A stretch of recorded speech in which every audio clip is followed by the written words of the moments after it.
Hello, gunfighters, and welcome to Gunfighter Life, the podcast where we talk about gunfighting and gun-related stuff the right way with God at the center. Gonna try something a little bit different. You guys are probably familiar if you've listened for any length of time. The Better Know a Cartridge episodes. They're kind of short episodes on a pretty particular topic, so I think I'm gonna forego the lengthy bio. Try to abbreviate it. First and foremost, I am a Christian. That is number one in my life, serving God, following Jesus. Combat veteran, served in the United States Marine Corps and the Army. Also law enforcement veteran, private contractor, state rifle and pistol champion. Pretty succinct. You want to support? Go to Patreon. Should be a link in the show notes. Boom. Let's get into the day's topic. What are we going to talk about today? How about some funky guns? Guns that diverge from the norm. A little bit different. If you knew me in real life, you quickly would realize that I'm a little bit different. In fact, my niece, who is adorable, the other day we're in the backyard and I was foraging acorns, and I've taught my dog, Alexander Hamilton, a Rhodesian Ridgeback, to forage as well, so he was foraging acorns. He'll crack them open and chew on them. I forget exactly how the conversation goes. She said something like, "You're eating those, that's not normal food." And I said something to the effect of, "Well, I'm eating them," to which she replied, "Yeah, but you're not normal." And, out of the mouth of babes, right? She got me there. I am not normal, never pretend to be. We are called to be set apart, a peculiar people. Anyway, a funny story I thought you guys might enjoy before we get into the gun stuff. Also, it struck me that is normal food. Like throughout human history, foraging nuts and acorns and things like that for food, that's normal food. Going to the grocery store and getting bleached white, hydrogenated, long chemical names strung together preservatives in Mylar bags, that's not normal food. Acorns are normal food, but I get what she's saying. To most of society, sadly, that stuff is normal. A bag of Fritos would be normal, what people would consider normal, but foraging acorns would be considered abnormal. Anyway, just an interesting thought. With that, a couple of caveats. These are going to be, because this is Gunfighter Life, this is going to be strange, divergent from the normal, perhaps esoteric firearms that are still relevant today. And by relevant, I mean a legit number of people hunt with them, carry them, defend their life or their family with them. Like, they're still relevant. Example that would not qualify: the Nagant revolver. It's super cool and interesting the way that it works, the way the whole cylinder cams forward and creates a gas seal. It's very unique, but I don't think anybody's CCWing a Nagant revolver. Maybe somebody out there will prove me wrong, and they are. But that's not what I would consider a practical gun for today. Likewise, not old like that, but the Taurus Curve. It's a gun that literally is bent. But I don't think many people are actually carrying that gun. I could be wrong. There may be one or two people, but I'm not going to count that as a practical gun. You could disagree if you want, but I'm trying to keep this into practical guns. If you like the old, archaic kind of weird guns, no affiliation with them at all, but Forgotten Weapons is fascinating, and I like to listen to that stuff too. But for this podcast, gunfighting guns and modern hunting guns is what we're talking about. And to give credit where credit is due, the spark to this was a Patreon gave me an old gun magazine from 2014.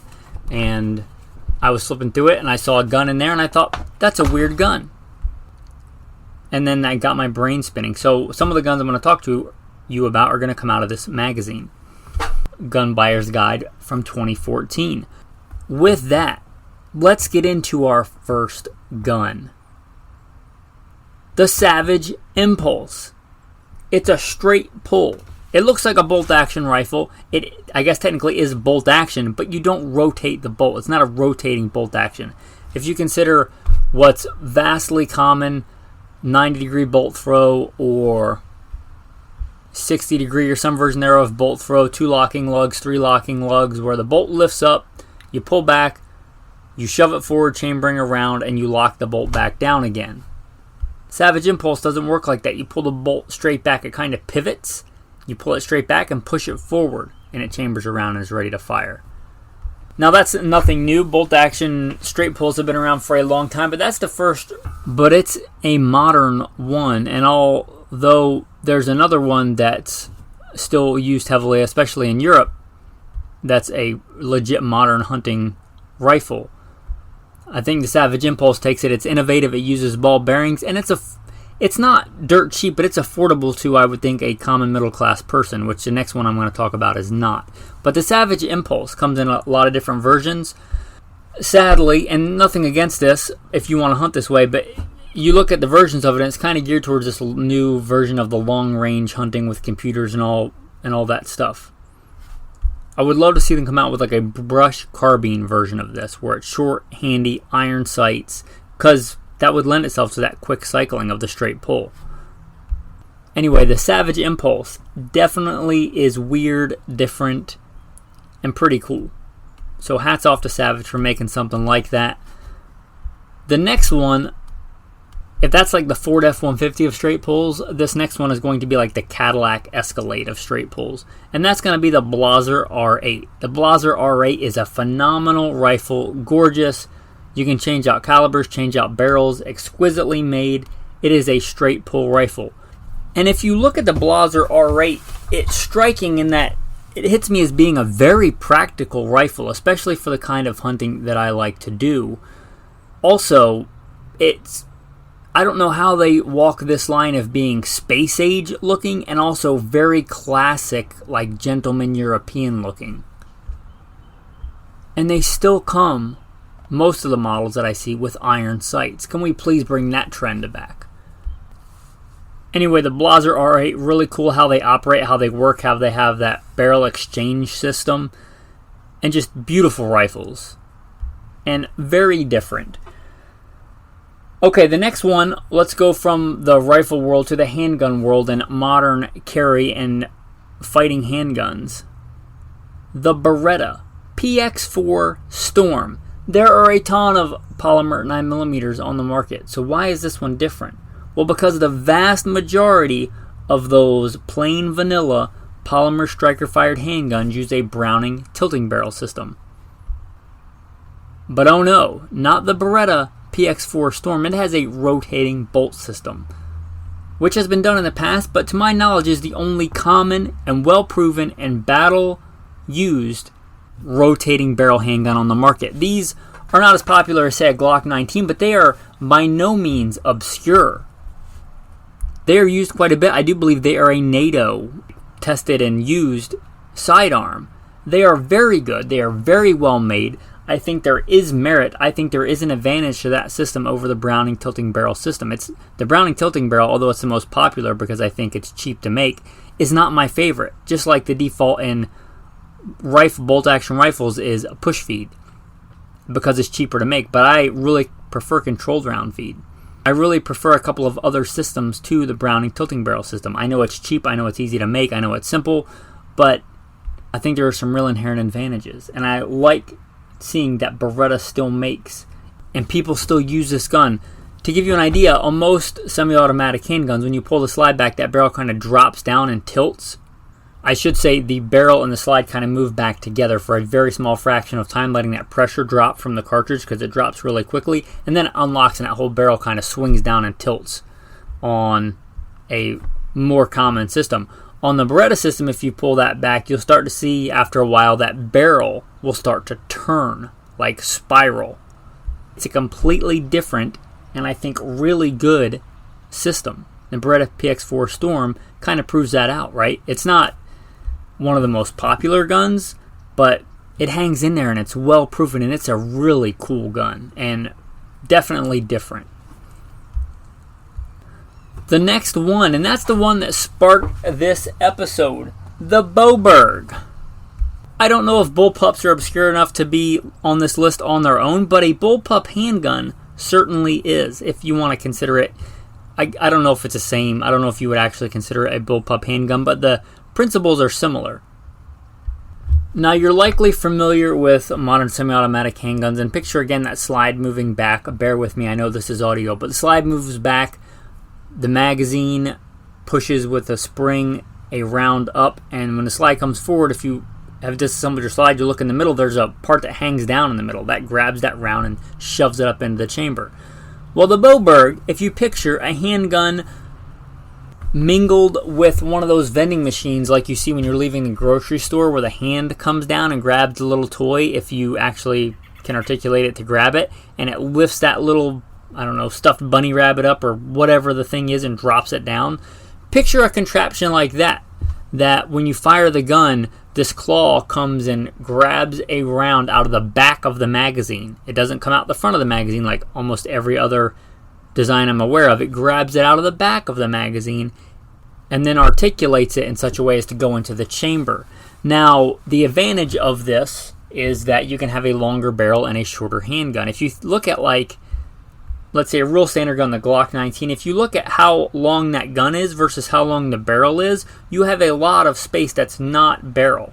You have a lot less of that space in the Boberg. So if you're not familiar with that gun, you want to kind of look it up, and you're not really tracking what I'm saying because it's a very different system. Maybe go check one out and see how they work. But that Boberg, they've been around a while. Again, it's in this 2014 handgun magazine, and I just checked, they're still available. So they must not be that bad. And the fact that they're still being produced tells me that people probably are using them, and probably somebody out there is carrying them.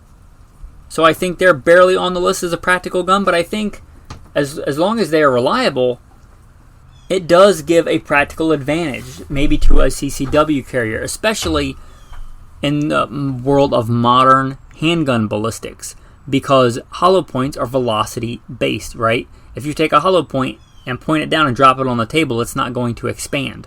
It needs a certain velocity to expand. And when you start chopping,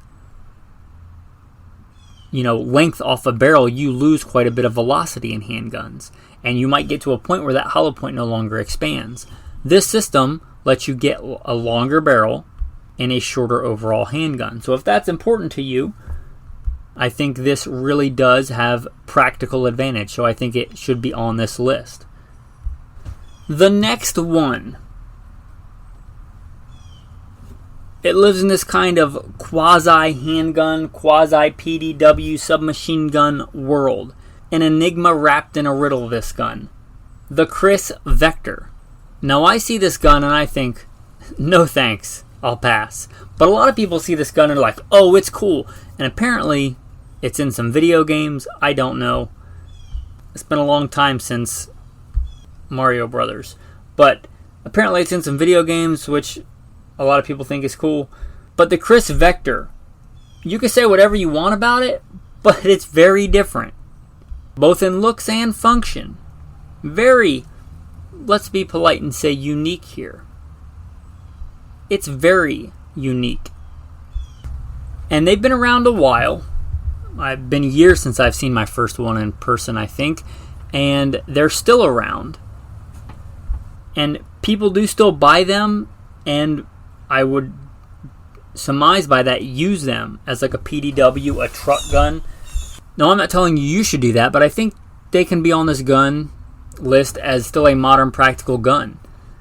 If you're not familiar with the gun, it has what they tout as a counter recoil system. So if you're listening to this, you probably do know when you fire a gun, generally the recoil goes in the path of least resistance, since most of your body mass is down, and if you're right-handed to the right of that gun, then that gun is going to recoil up and to the left, up and to the left. It's going to look for the path of least resistance. For every action, there's an equal and opposite reaction, and wherever it can release that energy with the least resistance, that's where it's going to go, right? That's why your bullet goes out of the barrel instead of back into your face, because that's the path of least resistance. Well, if you're holding a gun, handgun, rifle, and you're right-handed in general, that's going to be up and to the left. That's why their gun recoils that way. Well, this has a counter recoil system, or at least what they say is a counter recoil system, where when you shoot, there's a mass in the gun that moves down. And that, in theory, will keep that gun on target, allowing faster follow-up shots. Now, in the full auto guys, I think this probably would have merit.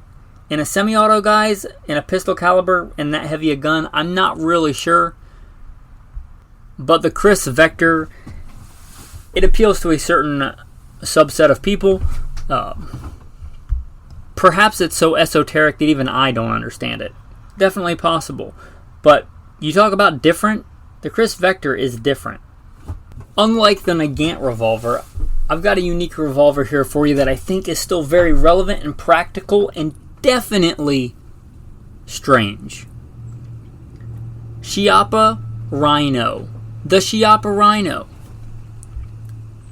It's definitely different. How is it different? On pretty much every other revolver that I'm aware of, there may be another one, you have the cylinder, and then on the top, wherever the top of the cylinder rotates, that's where the barrel is. You line up the sights, put the sight on the top of the barrel. Probably why that exists that way. Simple, easy way to do it. Well, the Schiappa Rhino, you have the cylinder, picture the barrel on the bottom of the cylinder and your sights on the top with a lot of times a ventilated rib in between. Very unconventional looking, very different. Also, I should mention it has kind of a different cocking system as well, where you cock the hammer and then it goes back forward, but it's cocked on single action. At least the one that I messed with, I believe that's the way it was. Very unconventional looking, unconventional design, but here's where it's on this list. It's practical. One of the things we just talked about, and I didn't plan this, but the gun is going to recoil in the path of least resistance. Up. Generally, because the most of your body mass and strength and muscle behind the gun is going to be down from the axis of the gun. Well, this lowers that axis. It's still going to rise, but it shouldn't rise nearly as much because it's putting it more in the center line with your hands. You'll hear this touted a lot of times in the semi-automatic handgun world as bore axis, a high or low bore axis. And a low bore axis is desired. Well, this gives you a super low bore axis. I believe lower than you could have on a semi-auto. Because you can only lower a semi-auto in any design I'm aware of so far because that slide reciprocates and it has to go north higher than your hand. Well, not so on the Schiappa Rhino. So if you want that, and it's a real practical advantage, I think, and a well-made revolver. Sometimes Schiappa is known for making some cheap stuff, but they also make some really high-end stuff. Go look at their lever-action rifles. Anyway, the Schiappa Rhino, very different, I think very practical. And I was thinking about this, why is it not more popular? And I think because I like revolvers. I'm just going to start by saying that. I often carry a revolver, like as my manual labor EDC, my ultralight running EDC, a small, light handy 38 special and or 357 Magnum J-frame. Right? It's easy to carry. But I think a lot of people carry revolvers because they like that classic design. They see them as being simpler. They're simpler for the end user to operate, but take one apart and you'll quickly realize they are not more simple in the working mechanism inside them. I don't think anybody that's familiar or ask any gunsmith and they tell you the same. Completely disassemble even a common double single action revolver versus a Glock. And you'll soon realize the complexity. But a lot of people still carry revolvers, I think, because they like the classic design. They want to carry it in a leather holster. They want a classic but still functional gun. For an average CCW carrier, a good 357 Magnum 38 Special, medium size, medium frame revolver is not a bad choice. You some real inherent advantages, which I've talked about on whole episodes on revolvers. There are some advantages. And a lot of people that do that, I think, they gravitate towards the classic look and lines and feel and familiarity of the revolver. Well, you don't get that with the Schiappa Rhino. You kind of get space age looking, very modern and totally different looking than most other revolvers. So I think that's maybe why they're not more popular. But they're a good handgun and there's a real practical advantage there. So if you want to carry a revolver and you want something different, they've been around long enough now. I think they're a very proven and solid design. The Schiappa Rhino, very different, practical gun. Kind of the epitome of the episode today. Oh, and this one's going to make one of the patrons, I think, oh so happy. I think it belongs on this list. The Steyr Scout Rifle. Now, scout rifles are kind of different than the norm. They have their own little niche following. People in the scout rifle community, that's like their main jam. Like they really are into these things. But for the rest of the gun community, they kind of see them as this, again, esoteric, very different kind of small segment. And inside that small segment, there's a strange practical rifle, and that is the Steyr scout rifle. You think of the Steyr as kind of this classic hunting rifle design by Jeff Cooper, but when you look at the Steyr, it looks like a space-age rifle. It looks like something a sniper in Starship Troopers would use.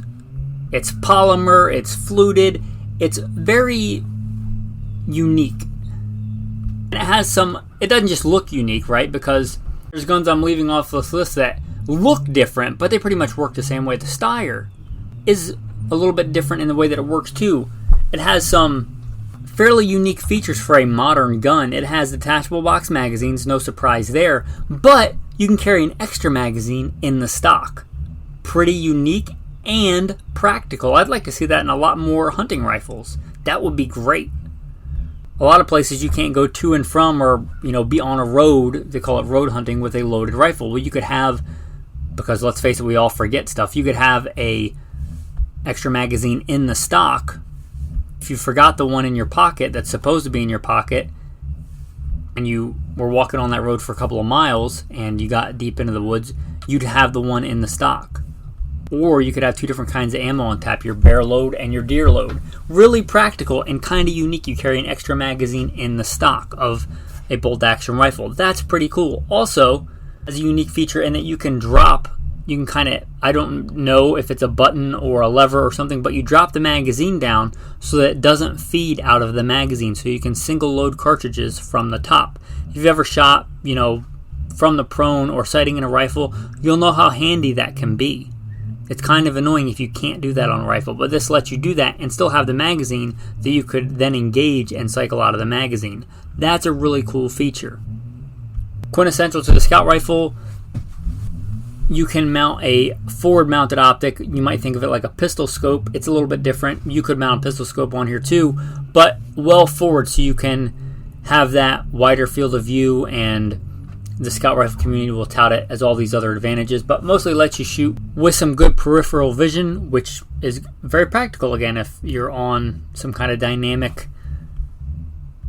let's call it a tactical arena, or if you're in some kind of dense cover where a leopard or a bear might be trying to eat you, or is wounded and might jump out at different angles at any time. That peripheral vision, that's a plus. It's practical. It also has an integrated bipod that folds up into the fore end. Now, any of these features on their own probably wouldn't be enough to make this gun go on the list, but the fact that they're all on this one gun, I think it should be on this list. The next firearm on this list, I think, will settle right down in this group and make itself at home. The FN PS90 or P90, the actual full auto version of this. If you look at this gun, it is radically different. It doesn't really look like any other gun. And this gun came out in 1990. That's a while ago now. It was radical then. It's still radical looking. Really nothing else looks like this gun. If you look at it, it's a bullpup, which on its own is not unique enough, I don't think, to merit this. But it has a top-feeding 50-round magazine that spins the rounds. They don't load in the same orientation as the barrel as do almost every other magazine that I'm aware of. They load sideways and then get twisted and then fed into the gun, and it actually works. Like, these guns are known for being reliable. Talk about practical. I think they're probably, in my opinion, the best PDW ever made personal defense weapon in their full auto guise. And if you say no to that, if I offered you a full auto version of these as a PDW, what else would you take in place of it? Like a full auto PS90 and 5.7, 50 round top fed full auto, and a light handy package. They're a light gun. Very cool, very strange, and very practical. They would make a great PDW, great for vehicle operations, stuff like that. A fantastic choice and fantastic practical gun that's just a very far departure from the norm. Alright, as we wind down here, I've got two more for you. This next one, the controversy, I think one. I don't think that I would consider it practical, but the fact is, and the numbers on the number of these things sold, lots of people would consider it a practical gun for carjacking, for a CCW, for whatever. And that is the Taurus Judge. There's so many of them made. They're still a popular seller. What makes them unique? They work like many other double single action revolvers, but they fire the 410 shotgun shell. They weren't the first ones to do it, but they were the first handgun to really make it a popular thing, right? They weren't just a flash in the pan. They've been around a long time, and a lot of people have them. And there's also the Smith & Wesson Governor, which has the advantage of, I think, being made by Smith & Wesson and their quality control. Also one more round and lets you shoot 45 ACP in addition to 45 long Colt and 410. But to give credit, Taurus is the one that brought these really and made them kind of a mainstay option. There's a lot of different models of the Taurus Judge. They work, right? They're probably work as good as any other Taurus revolver does. Take that however you want. But a lot of people think these are great anti-carjacking guns, great practical guns. Whether I consider them practical or not is not the point. I think there's enough people that do consider them practical, they should be on the list. I knew a man once that did a lot of backcountry hunting in Idaho, and he kept one of these for shooting grouse. Like when you get real close to a grouse, and he's got his, center fire rifle for hunting elk, and he's got this in case he comes across a grouse and wants to eat it. So there's a practical use for it. It's unique. It'll let you fire the 410 shotgun shell or the 45 long Colt, or in the case of the Smith & Wesson Governor, also the 45 ACP. You can get different loads for them. Snake shot, you might consider that a practical use, taking out snakes. Bird shot. And you get the multi-projectile, I don't know if I'd call it an advantage, or flexibility is probably a better word, of shooting buckshot or the disc shot. So it's different than most other revolvers in that regard. The flexibility of ammo. Anyway, the Taurus Judge, I think, should be on the list. I think enough people consider it a practical choice to put it on the list. Again, not whether I consider it practical, but I think a lot of people would. And the last one, I don't think any controversy on how practical this one is. And it's not unique in the action, but it's unique in its pairing. The legendary, storied 760. I'm going to call that probably the most common, but also the 76, the 760, and the 7600 Remington. Just legendary in the deer woods. Legendary American hunting icon. Why is it different? Because it's a full-powered rifle round in a pump action, or I guess more proper nomenclature, slide action. It's a pump action shotgun in full-powered rifle rounds. 30-06. Probably the most common. 270, maybe the second most common. Full-power rifle rounds in a pump action. Quick, handy. Follow-up shots. Popular for oh so long, and I really hope they come back, because if you're not aware, Remington recently went through a bankruptcy. To my knowledge, they're not making this gun anymore, but they were made for such a long time, and they are so practical and such a great deer hunting gun. If you had to pick like top 10 deer hunting rifles of all time, American, I think it would be on the list, and I think it would deserve it. So very, very practical. Bolt actions you can work really fast, but I don't think you can work them as fast as a pump action. That legendary reliability and pump action shotgun, but in a full-powered rifle cartridge. I'm going to list off some of the chamberings it came in, and this is per Wikipedia. 30-06 300 Savage, 35 Remington, 270, 257, 244, 308, 222, 280 Remington, 223 Remington, 243 Winchester, and 6mm Remington. How sweet would it be to get one of those and have it reamed out to 280 Ackley improved? Although they're pump action, they have a reputation for being quite accurate, I think, and I think they deserve that reputation. Now, maybe not for today's standard of, I need to have a sub half-inch gun that's going to shoot 1,000 yards and kill Tyrannosaurus. But for practical, like woods carbine, spot and stalk hunting, what a great gun. Pump action, classic lines, points well, points quick. If you like the Remington 870 and the way that points and handles, the Remington 760 or 7600, or I think 76, maybe the original one. What a great gun. Different, practical, very cool, very utilitarian, different gun. And since I mentioned a story in the beginning of this, I should mention my uncle, because my uncle was one of the mentors I had, and I don't know if I would be as much in love with hunting as I am if it hadn't been for this man. A simple working man, a carpenter by trade. He had a few guns that he used and hunted with a lot. He loved hunting, and he went out of his way to go find a young Michael Milito and teach him about some of the ways of the forest. And I remember he would go out and buy me ammo for duck hunting and take me duck hunting and deer hunting. And one of my fondest memories, get that memory burn, you can still remember as much as you think you can remember, because memories are flawed, right? And I've played it back in my mind who knows how many times, and how different and divergent that is from the original actual memory. I remember being behind his house, whether it was land we were actually allowed to hunt or not, I don't know, but we hunted it. He had this Hawkins muzzle-loading rifle.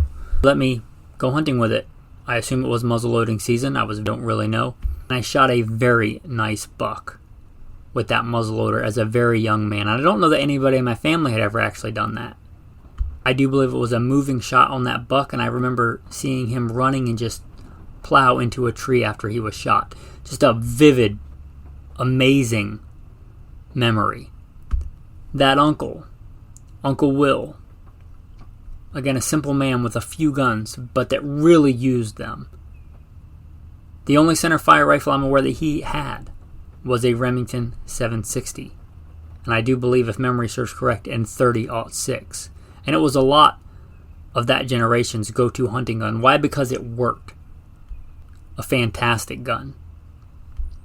Anyway, with that, let's start wrapping up this episode. If you like this episode and you want to support, the number one way is Patreon. If you want to get some merch, you want something tangible for your support, you can go to the gear shop at goodshepherdtraining.com. If you don't want to do either one of those, it really does help. It's not just a taciturn thing. If you want to scroll down and hit some stars, Spotify, iTunes, keep scrolling down. You should see a place to hit some stars. If you want to go a little bit above and beyond, write a review. But any of those ways to support the podcast would be appreciated. With that, the tactical tip of the day. Do not eat yellow snow. I'm just kidding. That's a bonus tactical tip. That's not the actual tactical tip of the day. But it's a good one. I think, sadly, tracking may be becoming a dying art for a lot of hunters. A lot of hunters today may hunt from a stand. A lot of this geared towards long range, super long range hunting. But tracking, I think, should still have a place, and a good hunter should know how to track. We are going to talk a little bit about yellow snow, but many other things. You probably know what a deer track looks like, even if you've never been hunting. But there are ways to tell. If you're looking for a buck, now I'm all about meat hunting, but a lot of places, even if you're meat hunting, you can only take a buck. I do believe sexual dimorphism is the proper vernacular for the difference between male and females of the same species. If you look at tracks of a deer, you can't really just go by size, but what can help you determine is the size of their front hooves, their cloven hooves, versus their rear cloven hooves. On a big mature buck, in general, the front hooves will be bigger, disproportionately bigger than the rear hooves. Also, you may notice that their front feet are wider than their back tracks. A doe, in general, will be more symmetrical. Their front and rear tracks will be aligned, and they'll generally be the same size, tracks front and rear.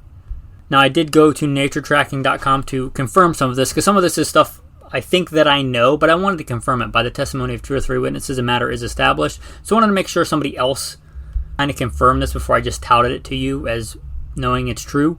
But I do believe those things are true. If you want more, you can go to naturetracking.com. That's where I looked this up. Seemed like a pretty good article.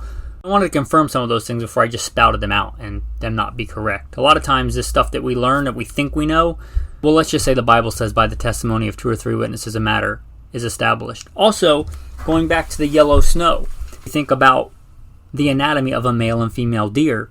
Care what popular culture says, male and females are different.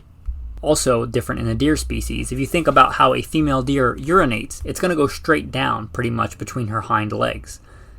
If you look at how a male buck is going to urinate, you'll see that urine a lot of times go in front of their hind legs. If you have a good enough track set and you're good enough at tracking to discern that and see where that urine goes in relation to their hind legs, it's a good indicator.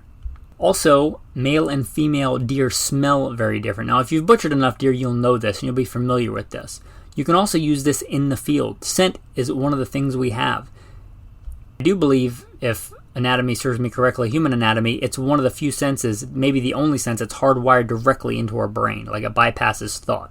A lot of times when I'm spot and stalk and still hunting, I can get into an area and go, there is mature male, let's just say even-toed ungulates in this area. Whether that's an elk or a mule deer or a whitetail deer, you can literally smell it.